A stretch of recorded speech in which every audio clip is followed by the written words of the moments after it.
Assalamualaikum warahmatullahi wabarakatuh. Pada kesempatan kali ini, channel Arif KBRA akan membahas biografi singkat Al-Habib Abu Bakar bin Muhammad Assegaf.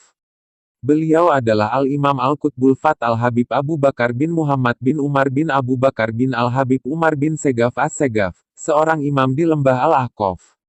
Garis keturunan beliau yang suci ini terus bersambung kepada ulama dari sesamanya hingga bermuara kepada pemuka orang-orang terdahulu, sekarang dan yang akan datang, seorang kekasih nan mulia Nabi Muhammad SAW.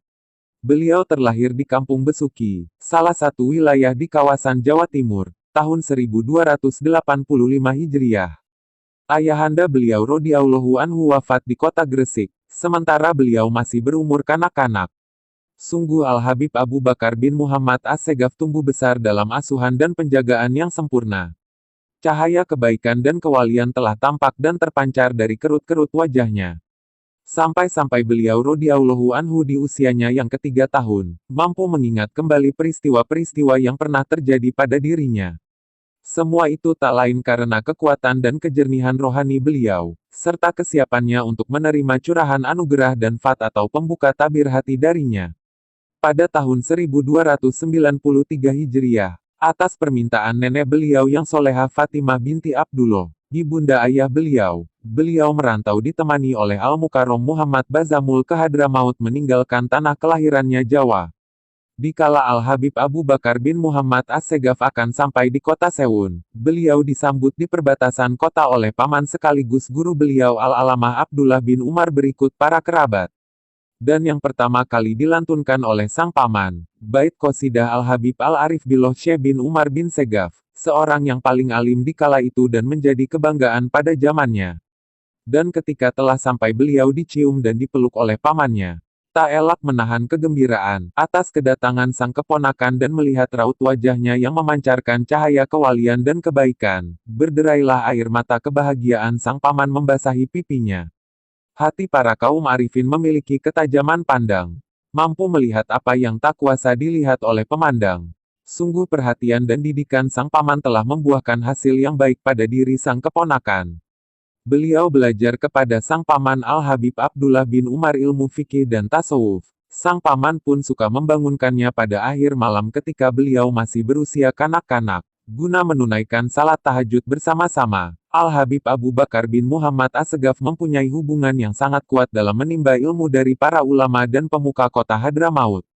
Sungguh mereka, para ulama, telah mencurahkan perhatiannya pada Al-Habib Abu Bakar bin Muhammad Assegaf. Maka beliau radhiyallahu anhu banyak menerima dan memperoleh ijazah dari mereka. Di antara para ulama terkemuka Hadramaut yang mencurahkan perhatiannya kepada beliau adalah Al-Imam Al-Arif Billah Al-Habib Ali bin Muhammad Al-Habsyi, seorang guru yang sepenuhnya mencurahkan perhatiannya kepada Al-Habib Abu Bakar bin Muhammad Assegaf. Sungguh Habib Ali telah menaruh perhatiannya kepada Al-Habib Abu Bakar bin Muhammad Assegaf, semenjak beliau masih berdomisili di Jawa sebelum meninggalkannya menuju Hadramaut. Al-Habib Ali bin Muhammad Al-Habsyi berkata kepada salah seorang murid seniornya, "Perhatikanlah. Mereka bertiga adalah para wali, nama, haliyah, dan makom mereka sama. Yang pertama adalah penuntunku nanti di alam barzak. Beliau adalah Qutbul Mala Al-Habib Abu Bakar bin Abdullah Al-Aidrus. Yang kedua, aku melihatnya ketika engkau masih kecil. Beliau adalah Al-Habib Al-Gaus Abu Bakar bin Abdullah Al-Atos. Dan yang ketiga engkau akan melihat sendiri nanti di akhir dari umurmu."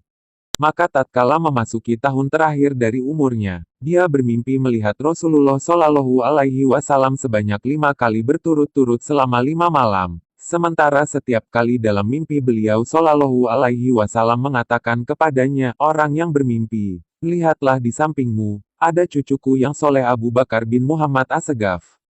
Sebelumnya orang yang bermimpi tersebut tidak mengenal Al-Habib Abu Bakar Assegaf, kecuali setelah dikenalkan oleh baginda Rasul Al-Mustafa Shallallahu Alaihi Wasallam di dalam mimpinya. Lantas ia teringat akan ucapan Al-Habib Ali bin Muhammad Al-Habsyi, di mana beliau pernah berkata, "Mereka bertiga adalah para wali, nama dan kedudukan mereka sama." Setelah itu, dia, orang yang bermimpi, menceritakan mimpinya kepada Al-Habib Abu Bakar bin Muhammad Assegaf dan tidak lama kemudian ia meninggal dunia. Habib Abu Bakar bin Muhammad Assegaf mendapat perhatian khusus dan pengawasan yang istimewa dari gurunya, Al-Habib Ali bin Muhammad Al-Habsyi. Sampai-sampai Habib Ali sendiri yang meminangkan beliau dan sekaligus menikahkannya. Selanjutnya, di antara para masyaikhnya, adalah Al-Alamah Al-Habib Abdullah bin Umar Assegaf sebagai Syekhut Tarbiyah, Al-Imam Al-Qut Al-Habib Muhammad bin Idrus Al-Habsyi sebagai Syekhut Taslik, juga Al-Mukashif Al-Habib Abdul Qadir bin Ahmad bin Qutban sebagai Syekhul Fat. Guru yang terakhir ini sering memberi berita gembira kepada beliau, engkau adalah pewaris haliah kakekmu Al-Habib Umar bin Segaf. Sekian banyak para ulama, para wali dan para kaum solihin Hadramaut, baik itu yang berasal dari Sewun Tarim dan lain-lain yang menjadi guru Al-Habib Abu Bakar bin Muhammad Assegaf, seperti Al-Habib Muhammad bin Ali Assegaf, Al-Habib Idrus bin Umar Al-Habsyi, Al-Habib Ahmad bin Hasan Al-Atos, Al-Habib Abdurrahman Al-Masyhur, juga putra beliau Al-Habib Ali bin Abdurrahman Al-Masyhur, dan juga Al-Habib Syekh bin Idrus Al-Idrus dan masih banyak lagi guru beliau yang lainnya. Pada tahun 1302 Hijriah, ditemani oleh Al-Habib Alwi bin Segaf Assegaf, Al-Habib Abu Bakar Assegaf pulang ke tanah kelahirannya di Jawa, tepatnya di Kampung Besuki.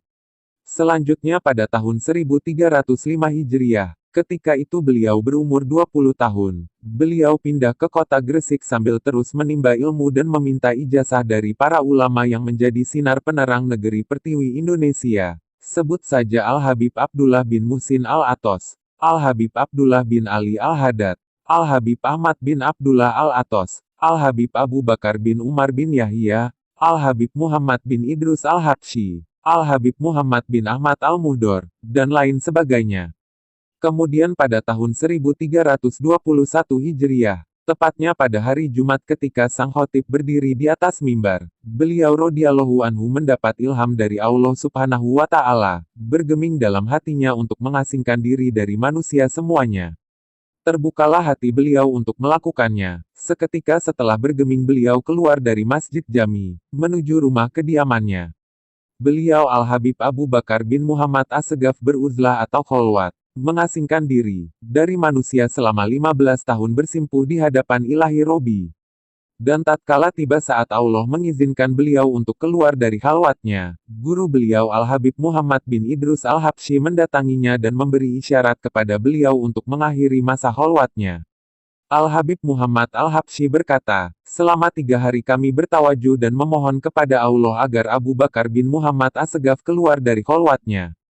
Lantas beliau menggandeng Al-Habib Abu Bakar Assegaf dan mengeluarkannya dari khalwatnya.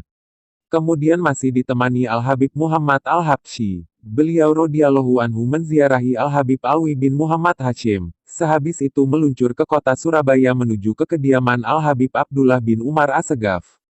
Sambil menunjuk kepada Al-Habib Abu Bakar bin Muhammad Assegaf, Al-Habib Muhammad bin Idrus Al-Habsyi memproklamirkan kepada para hadirin, ini Al-Habib Abu Bakar bin Muhammad Assegaf, termasuk mutiara berharga dari simpanan keluarga Ba Alawi, kami membukanya agar bisa menularkan manfaat bagi seluruh manusia. Setelah itu beliau membuka majelis talim di rumahnya. Beliau menjadi pengayom bagi mereka yang berziarah juga sebagai sentral, tempat rujukan, bagi semua golongan di seluruh penjuru. Siapapun yang mempunyai maksud kepada beliau dengan dasar husnuzon, niscaya ia akan meraih keinginannya dalam waktu yang relatif singkat. Di rumah beliau sendiri, Al-Habib Abu Bakar bin Muhammad Assegaf telah menghatamkan kitab Ihya Ulumuddin lebih dari 40 kali. Pada setiap kali hatam, beliau selalu menghidangkan jamuan yang istimewa. Al-Habib Abu Bakar Assegaf betul-betul memiliki antusias yang besar dalam menapaki aktivitas dan akhlak para aslaf pendahulunya, terbukti dengan dibacanya dalam majelis beliau sejarah dan kitab-kitab buah karya para aslafnya. Adapun makom, kedudukan Al-Habib Abu Bakar bin Muhammad Assegaf, beliau telah mencapai tingkat Siddiqiyah Kubro. Hal itu telah diakui dan mendapat legitimasi dari mereka yang hidup sezaman dengan beliau. Berikut ini beberapa komentar dari mereka. Al-Imam Al-Habib Muhammad bin Ahmad Al-Muhdor berkata, demi fajar dan malam yang 10 dan yang genap dan yang ganjil, sungguh Al-Ahi Abu Bakar bin Muhammad Assegaf adalah mutiara keluarga Segaf yang terus menggelinding makomnya bahkan membumbung tinggi menyusul makom-makom para aslafnya. Al-Habib Alwi bin Muhammad Al-Haddad berkata, Sesungguhnya Al-Habib Abu Bakar bin Muhammad Assegaf adalah seorang Qutbul Gaus, juga sebagai tempat turunnya pandangan, rahmat Allah Subhanahu wa Ta'ala. Al-Arif Billah Al-Habib Ali bin Abdurrahman Al-Habsyi pernah berkata di rumah Al-Habib Abu Bakar Assegaf, dikala beliau membubuhkan tali ukhuwah antara beliau dengan Al-Habib Abu Bakar Assegaf, pertemuan yang diwarnai dengan derai air mata. Habib Ali berkata kepada para hadirin ketika itu, lihatlah kepada saudaraku Filah Habib Abu Bakar bin Muhammad Assegaf. Lihatlah ia, maka melihat kepadanya termasuk ibadah. Al-Habib Husein bin Muhammad Al-Haddad berkata, sesungguhnya Al-Habib Abu Bakar bin Muhammad Assegaf adalah seorang khalifah. Beliau adalah penguasa saat ini. Beliau telah berada pada makom as-syuhud yang mampu menyaksikan, mengetahui, hakikat dari segala sesuatu. Beliau berhak untuk dikatakan, dia hanyalah seorang hamba yang kami berikan kepadanya, sebagai nikmat.